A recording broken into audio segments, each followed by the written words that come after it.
swings to Jefferson, penetrates, hangs in the air, throws back to Gordon, jabs right, then stops, fires, and tickles the twine again. Oh, a vicious jab step by Gordon Hayward, followed by a filthy three, and the Jazz lead it by 9. What is the market for one Gordon Hayward? That's going to be the focus of today's tip-off, plus what's already happened in this robust free agent market. It's all coming up today on tip-off. Pow! Good morning. How are you? I got some thank yous I want to throw out before we get going today. I'm David Locke, radio voice of the Utah Jazz, Jazz NBA insider. So glad to be with you. A few thank yous. First to Chris Romel, I think it is how you is correct. Actually, no, there's an R in there. Romreal? I'm not sure. But to Chris. He's helped me move some of the videos, and so I'm trying to watch Dante Exum for you and put together something.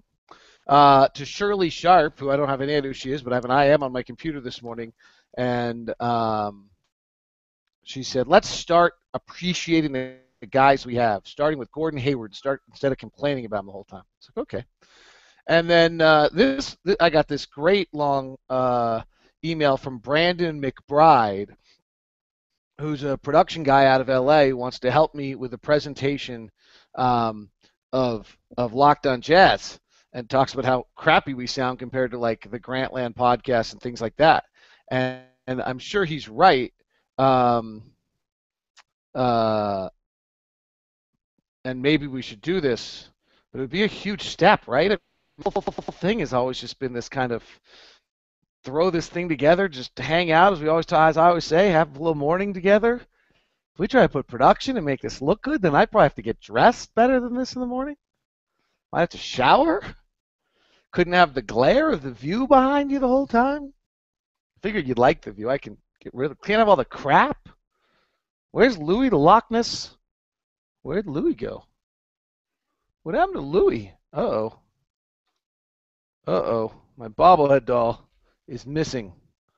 So anyway, I appreciate everybody trying to make us better than we actually are. It's kind of awesome of you guys. So I'll probably talk to Brandon. He's had some great ideas and all those things. All right, let's walk through what's happened so far on the free agent market and what it all means. Our questions are open to you as well. But let's go to our free agency manifesto first thing in the morning. So Sean Livingston is done. The Warriors used the full mid-level to sign him, so he's off. And it's interesting. I mean, if you're looking for a point guard, which frankly not that many teams are, they're going to be gone here pretty quickly. Isaiah Thomas has got a pretty good market. Patty Mills is going to re-sign with the Spurs. It really sounds like. I don't mark him off yet, but if you didn't hear, he is out for 6 to 7 months with a shoulder injury, which is significant for the Utah Jazz because Dante Exum is his backup for the Australian team for the World Cup or World Championships taking place in Spain. I think it's late August through mid-September, so that'll be increased time for Dante Exum in those games with Patty Mills out.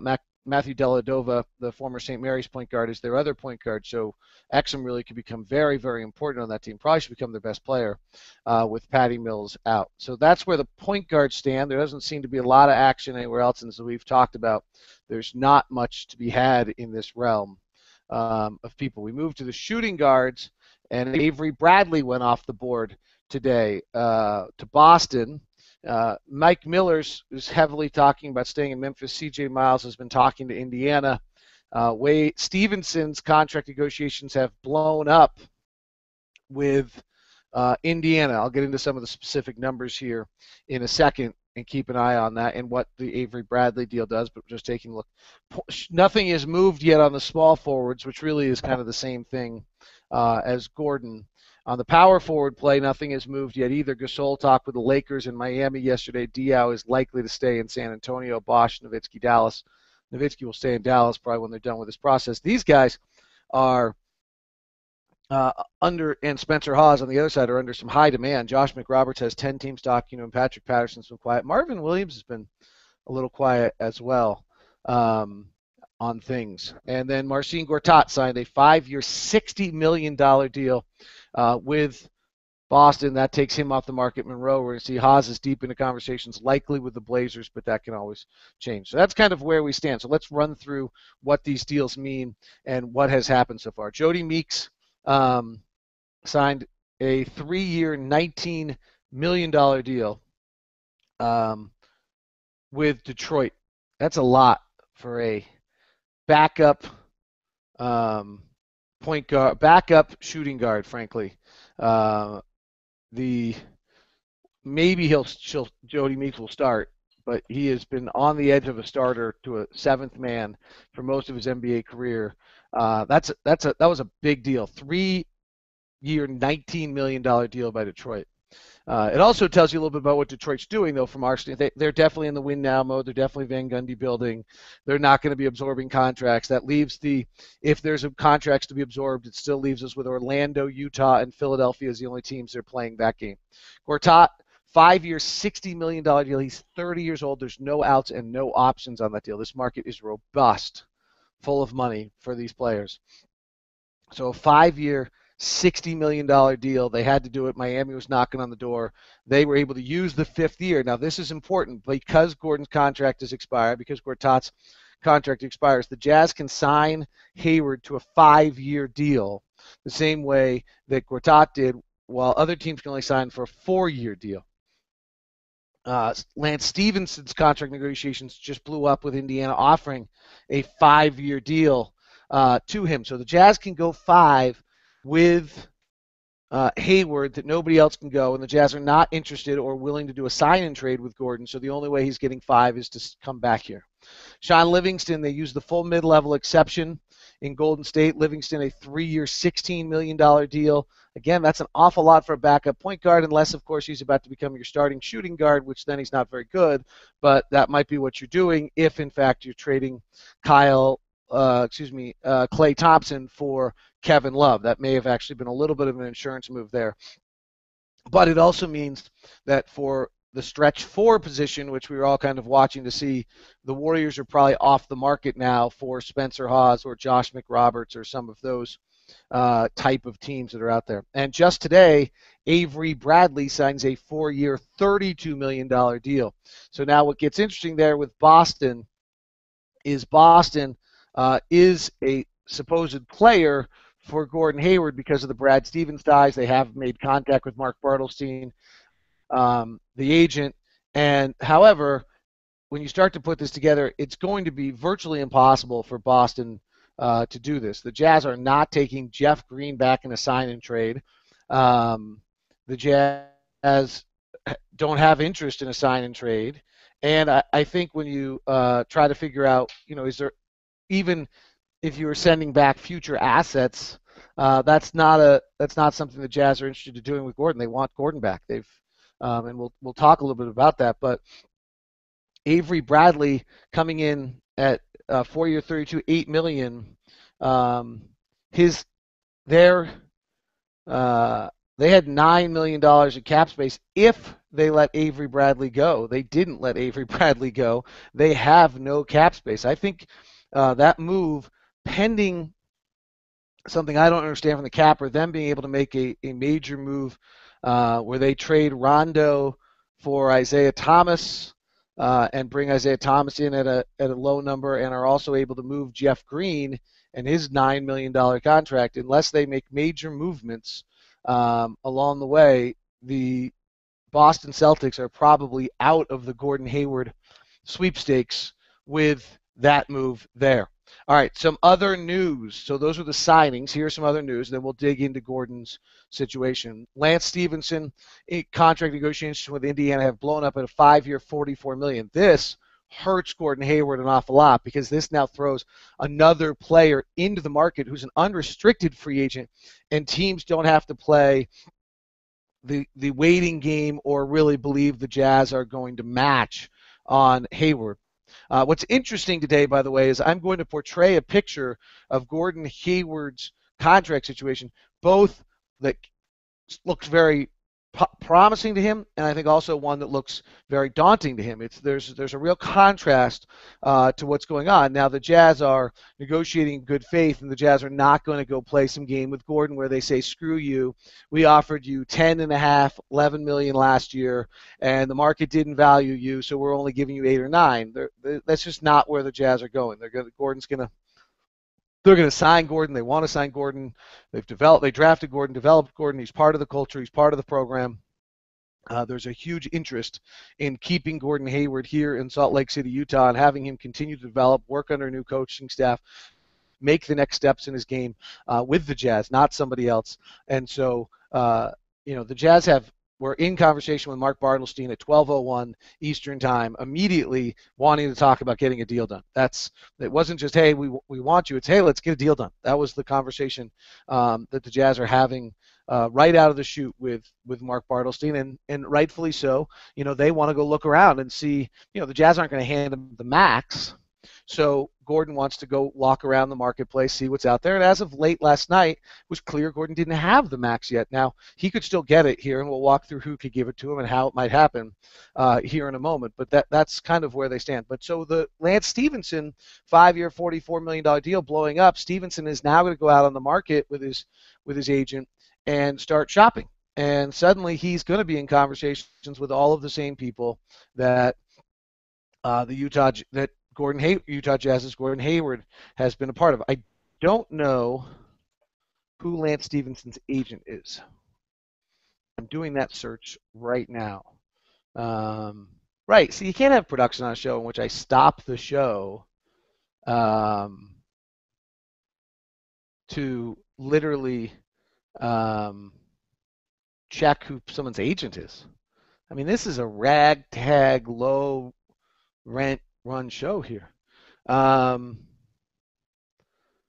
do not have the answer to that actually on my page that I just pulled up, so I'll have to figure out what that is. And I don't think it's the same. I don't think it's Bartelstein. I'm pretty certain of that, so I'll have to figure it out at some point, or somebody in the chat room will have it for me in just a second.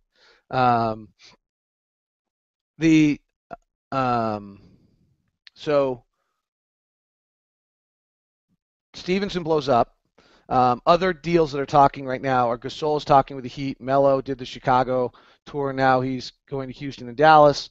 The Knicks have announced they won't take Boozer, which was not a surprise because they're going to try and that would make it easy for Chicago. We're going to have to make it easy for Chicago if Melo wants to go there, or Philadelphia, or Orlando.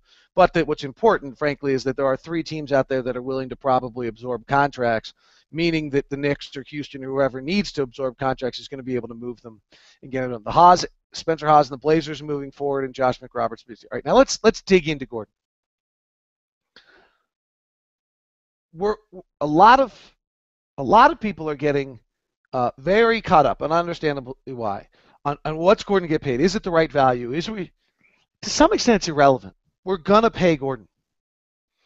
It's a market where from day one we talked about the fact that there are 24 $12 million slots and 10 players that are worthy of them or more. We drafted Gordon.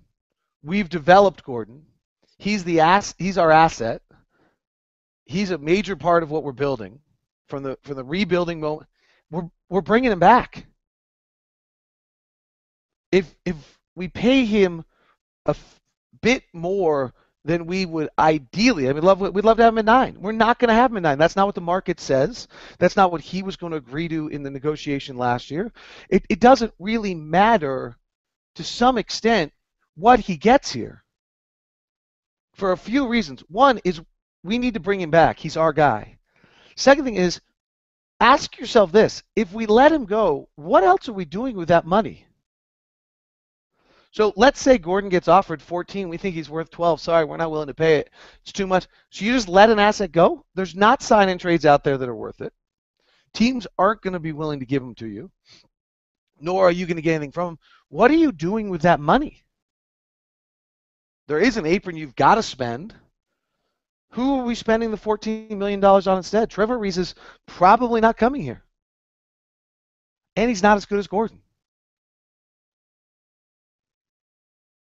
Chandler Parsons is probably not coming here. And he's not as good as Gordon.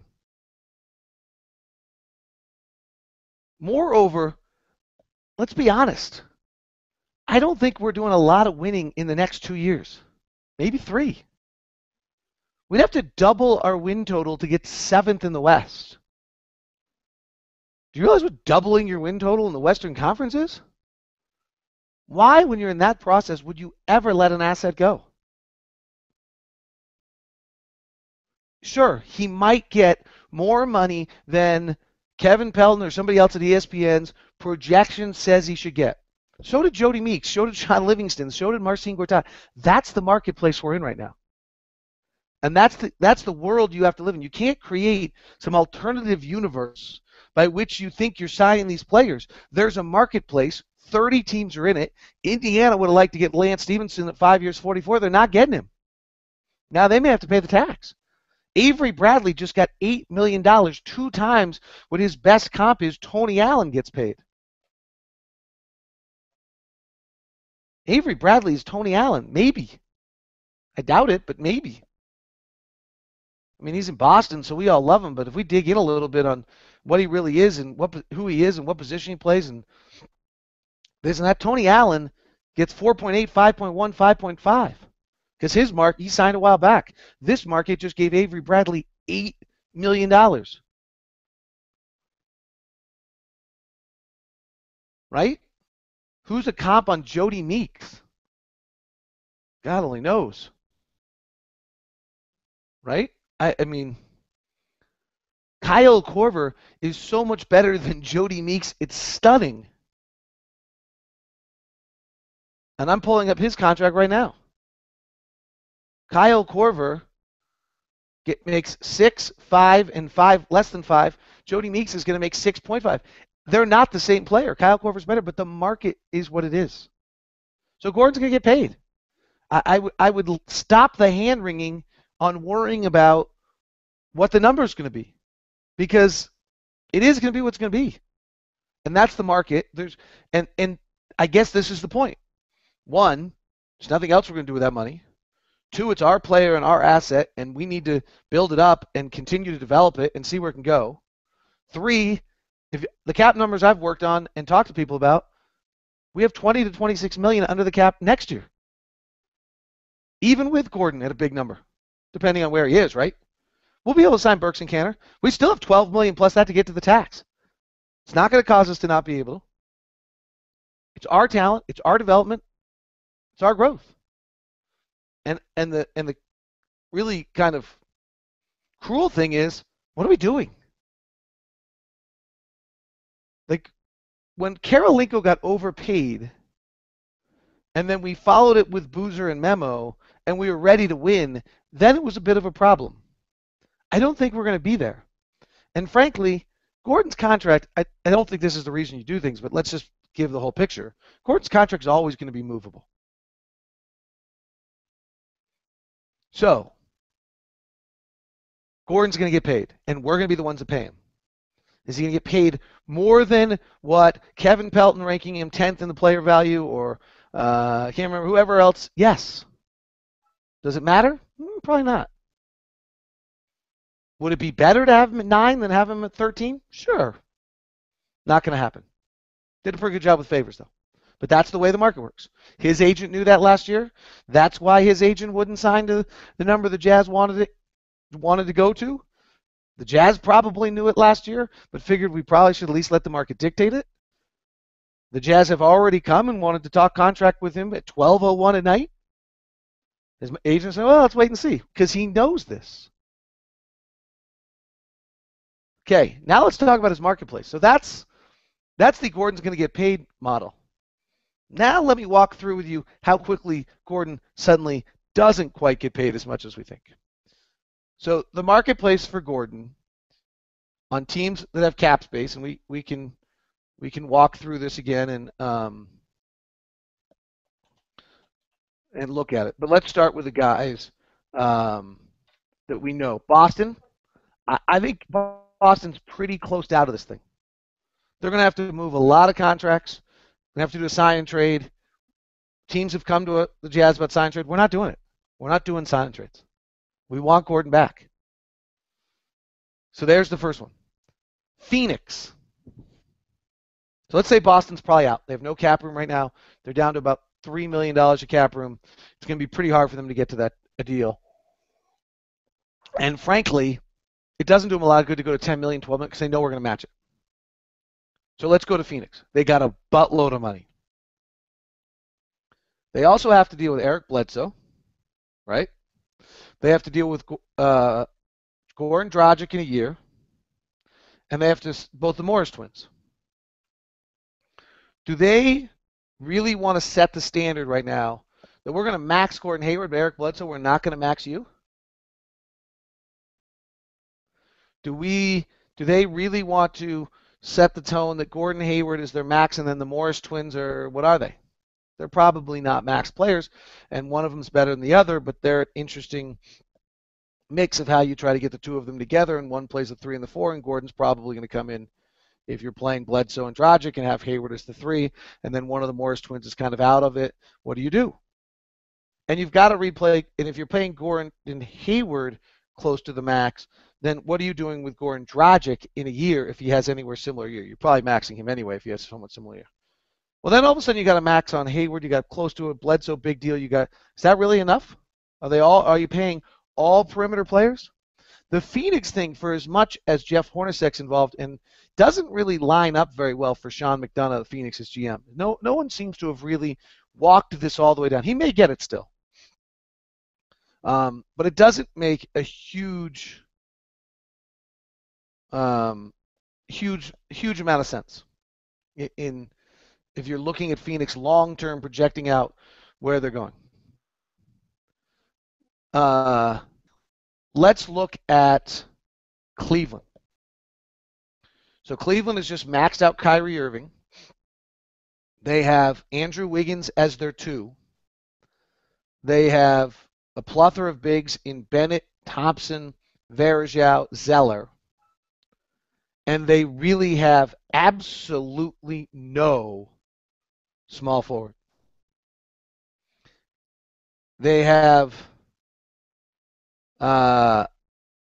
Jared Jack at $6 million backing up Kyrie, which is an ugly contract for them now. That they have, they have Dion Waiters, who they are desperate to move as their backup too. They have a wide open position. They need some. They have cap room. They're absolutely right there. The Kyrie number, I don't think kicks in until a year from now, if I understand how they did that. And they have $16 million of cap space. They're real. Does Gordon want to go play in Cleveland?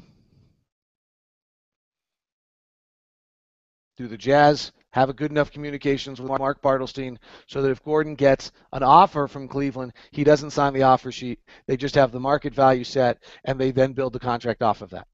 Might. And it's going to be a big number.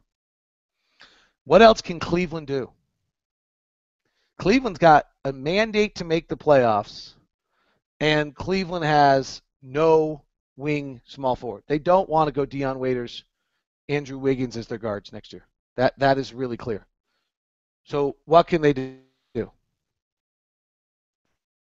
You have LeBron James, Carmelo Anthony, they're not coming. Luol Deng, who's on their roster they could talk to. Clearly there doesn't seem to be a lot of discussion there. That didn't work out so well. There's Trevor Ariza. Trevor Ariza in Washington, we're supposedly close. Doesn't seem to be done. Keep an eye on Trevor Ariza. He may be the linchpin here. And there's Gordon Hayward. Maybe Chandler Parsons, and now maybe Lance Stevenson. But if Cleveland doesn't think they can get Lance Stevenson, and Gordon is valued higher than Chandler Parsons on almost anyone's board except for Jazz fans, or some Jazz fans. And I know Kevin Pelton had a numbers projection. I'm just telling you where most scouts are that Gordon Hayward is valued higher than Chandler Parsons. In fact, I haven't found anyone who doesn't have it that way. What if they don't get, if Ariza signs in DC again with the Wizards, and Parsons is really going back to Houston? and they're not getting Carmelo and LeBron, and you're Cleveland and you need a small forward, you're emptying the Brinks truck for Gordon Hayward. They simply don't have a lot of other options there. And they have the luxury that their star, one of their stars, Andrew Wiggins, is not getting paid for a while. So Cleveland really is the marketplace that jumps in. Atlanta gets pretty darn interesting too. No one's quite sure what Atlanta is doing right now, but Atlanta has a gaping hole where Damari Carroll and Kyle Korver are playing.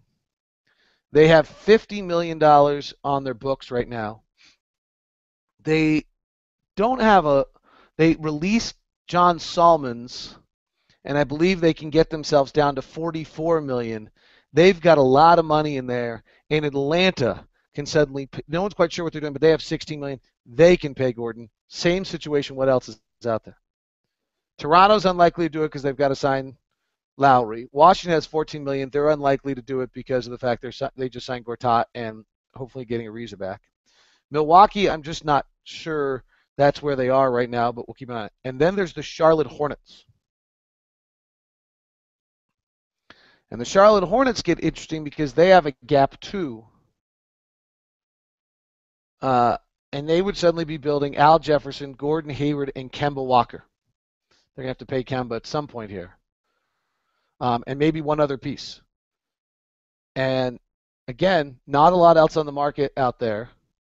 Again, Lance Stevenson, Trevor Ariza are discussed in all these places. Do you want to take the risk on Lance Stevenson? And Charlotte's got a real possibility to open up that thing. But Charlotte's got to decide. Al's only at 13.5. He's not a huge number out there. And then they really just don't have any other big contracts. Charlotte could jump into this thing with very little difficulty. So we have Atlanta, Charlotte, Cleveland already kind of on the marketplace. I don't think Dallas is going to do it with everything else they have going on, but Dallas could jump back in here. But again, all of these things, if they offer 12, they offer 13, if they offer 14, the Jazz are matching. So all of these kind of know it, whether the Jazz are going to match. The question then gets to be, is anyone willing to push the Jazz far enough to see if they're going to bend? And we'll see. We just outlined 3 teams where it makes sense. Cleveland, Atlanta, Charlotte. All makes a lot of sense. The Lakers are saying 1- and 2-year deals. The Jazz can offer Hayward 5. Those 2 things aren't going to line up. And Gordon can't play. If Gordon doesn't want to come back, that might have been the case if Ty was around or something like that. But I don't think he feels that way with Quinn. He comes back. He gets paid. But this is just part of the dance. And the dance is going to end with Gordon getting paid and coming back to Utah. All right, I think a bunch of people asked about Ante Tomic. The basic word I have on him from people is he's the best passing big. They like him and value him a lot. Probably another year before he comes back, or maybe he's still an asset that they could possibly move over time. All right, let me quickly grab question and answer. So basically, I probably could have done all of that in one sentence. The market is robust. There's money everywhere. Gordon's going to get paid. Stop hand-wringing about what the number is because it's just what the marketplace is. There are 3 or 4 teams that are still in play to give Gordon that deal. The Jazz are going to match it. All right, let's go to it. From Steven, not a question, but thank you to all of this. We are spoiled. I don't mean this is a knock in any way. I just don't think any team has anybody that does this for the team. Steven, thank you. You're nice. No, nobody else does this. Whether it's good or bad, we'll see. Whether it keeps me employed or not, we'll see. The numbers are incredible right now, and I really appreciate everybody listening. Collecting assets in this game is, could we possibly get Snell picks along with Boozer? I think we'd like the European. Now, Chicago loves the European. So, is that I think for us to take Boozer and that kind of money, we would have to get the European, Murachik, and from them. He's a 6'7" foot, stretch 4 European, averages about 16 a game, shoots 90% from the free throw line 3 years ago, 88%, beautiful touch. But I'm not sure Chicago's willing to do that, but if Chicago wants Carmelo, that may be the cost that they have to do to get Carmelo for us to take the cap space. We could take some other pieces, I guess, along the way. We'd likely probably take as we talked about yesterday in the perfect deal, you take Boozer, you probably take Mike Dunleavy, and he becomes your veteran. He becomes your veteran wing player that we need that the market doesn't really have with Jody Meek signing. I really like Mike Dunleavy. It'd be nice to add him in. And then Kirk Heinrich's a sign and trade possibility for them, so I don't know whether or not they would include that or not, but that would be somebody who would be nice for us and would clear a cap hold off of their books. But they would probably use Heinrich to do that. Dunleavy's only $3 million, but they just would have to move money, and we might like Mike Dunleavy actually. Let's see, Bob, just wanted to thank you, or just want to tell you how much I appreciate your. Great, thank you, appreciate it. And I love how international we've gotten. I'd love to someday. I can look at it in YouTube and see where it is. It's great how many different countries we have tuning in all the time. What exactly is the max deal for Hayward? It is 15.7, I believe, increasing at. We can increase it 7% every year. If somebody else signs it, I think it's at 5% every year. Mark Lundberg, what are you looking for from Dante during Summer League during his time with the Australian national team? I'm watching him right now. I'm watching the Serbia game. Thanks again to Chris who's actually in the little chat room with us today for helping me out with that. Just play. I mean, he's lightning fast. He gets to the rim beautifully. He needs to be better defensively. He's really terrible on getting through a pick and roll. He's pretty terrible on closeouts, like really terrible on his technique on closeouts. But that's something that we need our coaches to be with and teach him and let him. And not going to make a lot of. He's going to kill Vegas. He's going to be great. He's so fast. He's so quick. He's going to get to the rim. He's a beautiful player for Summer League. But there's nothing that's going to change about him between now and then. I'm a little worried about Hayward. What kind of number do you think would price the Jazz out of the market? There isn't one. We're matching. He's our product. He's our asset, our development, our piece, cornerstone to what we're building right now. We're not going to let him go. There's just no purpose to do that. There'd have to be an alternative. There is no alternative. And the marketplace is robust. It's not a great situation to be in, but it's the reality. So if we don't sign Gordon Hayward, what else are we doing with that money? What other player are we bringing in? What other asset? There isn't one. Some writers believe Kanter is in line for a big contract next year. Do you agree? Do you think it's more likely that the Jazz take control of their costs by getting him signed this summer? Oh, I think that if he's willing to sign a favors type deal, I think you can get him signed. There's some cap space issues which make him easier to sign than Alec actually in the offseason.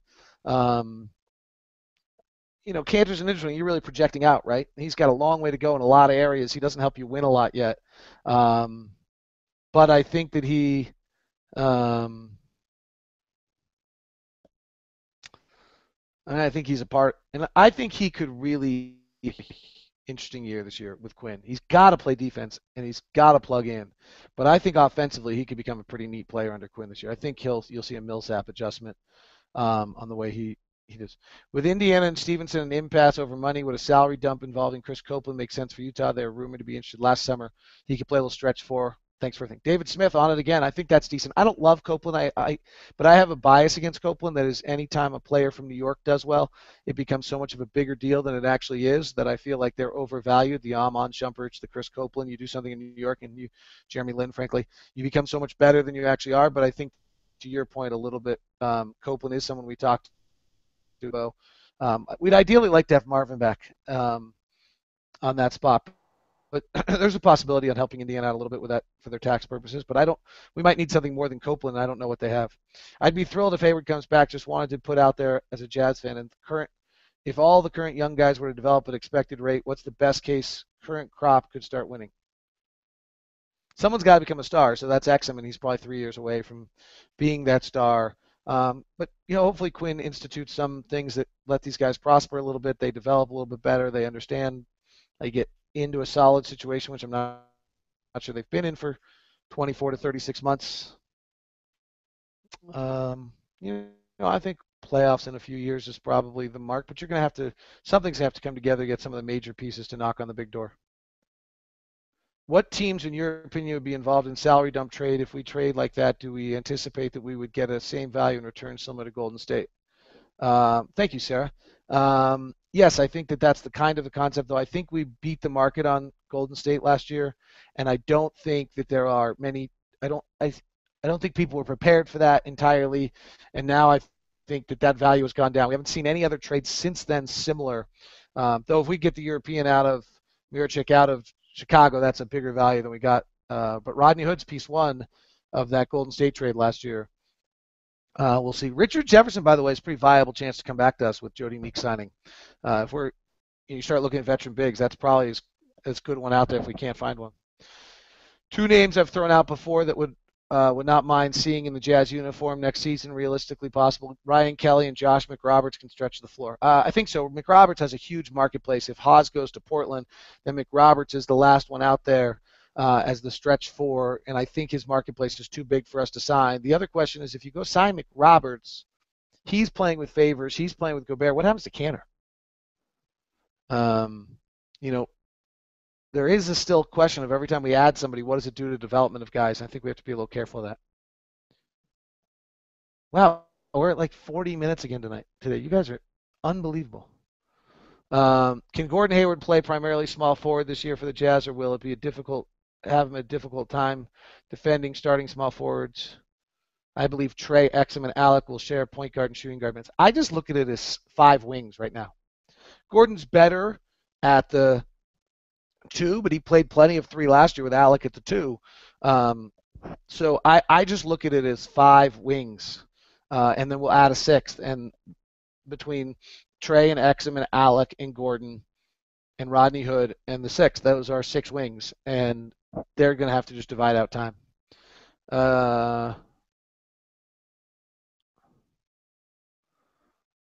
What do I think the assets would be on a Jeremy Lin? I don't know, and I'd have to look at what Houston has pick-wise that's saved up from some of their other deals, because I think it would probably be picks if we did the Jeremy Lin deal. The problem with the Lin deal is I'm not sure how he fits.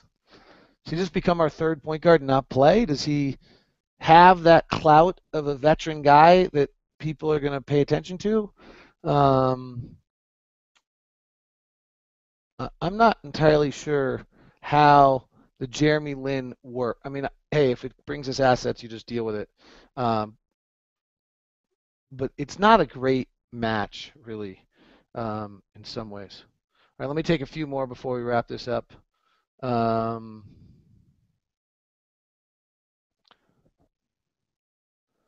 And thank you to Matt Stevens. Alberto Ebanks, who I've never heard of, is Lance Stevenson's agent.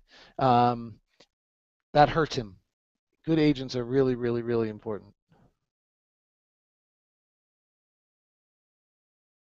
Tyson Jimmer, in Europe, probably.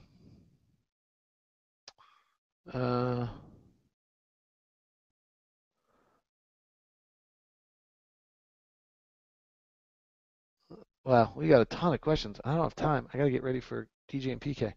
All right, let me just fire through 5 of these if I can to 8:45. If you were an agent, would you look to get your guy signed early in the process like Livingston? Well, Livingston got full mid-level exception, and he is a full that's who he is. So once you got offered full mid-level exception, you're done. And it's not something that his own team could offer him. If you're Gordon Hayward, I think the Jazz would have signed him on night 1, but you're now kind of Bartelstein's trying to create a larger market. There's a level here, by the way, where if Gordon can get the max, it's an important thing for Gordon's placement in the league. It's important for Basketball USA. It's important for how he's viewed by officials, frankly. It's an important ego, but also kind of placement of who you are in the league. And I think some of that's going on here as well. How vital is the length of Exum if you get Hayward and Marvin signed and your lineup is Exum, Hayward, Alec, Marvin, and Favors? It's good, but you're short at the center. You're a little small at the power forward, and if Alec's in, you're not particularly long at the 2. So it's important, but you're not a particularly long team. Daniel Smith, in your last tip-off, you kept mentioning Heinrich as a possibility salary dump for Chicago. How is it possible Heinrich being unrestricted and already off Chicago's books? He's not. He's still got a cap hold on their books. So they have to rescind him or they move him to us in a sign and trade as part of that deal. But he may not want to come. That's kind of what I was saying. I don't know why Heinrich would want to be the third point guard here. And they can probably move Heinrich just about anywhere else in a sign and trade too. So Heinrich's not a really very realistic possibility. I think it's much more likely that it's Boozer and Dunleavy in the deal. Heinrich was more me trying to just get there. A backup awesome backup point guard for us. Is Danny Granger done, or is he a possibility? He's probably a possibility. He was a great leader in Indiana. He's probably a real possibility. He might be done, but he's probably a real possibility, actually. That's a good call. Peter Hayward. Oh, disappeared. Daniel's already asked a question. S. Craig Lillard. Collecting assets is the game we are in. Oh, we already answered that question. So I guess I already answered it. Mike Terry, I've already answered. Jason Lamb with his daily question. Love it. What are Cantor and Burke's trade value? Can Horford and Carroll be had for Cantor and Burke's hood and protect? Well, holy smokes. Can Horford and Carroll be had for Cantor, Burke's hood? I'm not sure we can trade Hood if we signed him. And a protected. Yeah, I'm sure, because Horford's only got 1 year left on his deal, maybe 2 years left on his deal. I like Horford an awful lot. I don't think we make the 8th spot with that in the West. That's doubling our win total. That's what you're saying. I think we're in a process that's going to take a little time. All right, you guys are awesome. I can't get to all the questions. You're unbelievable. All right, I got to get ready for DJ and PK. I will talk to you soon. 45 minutes in the books today. Thank you very much for tuning in, for your consistent loyalty to this program, for telling 5 friends, for all the comments that have been left on iTunes and Stitcher. It's incredibly important and valuable to what we do, and lets us do other things. Thank you very much. I will talk with you tomorrow, and then I'm off for a little while. So see you.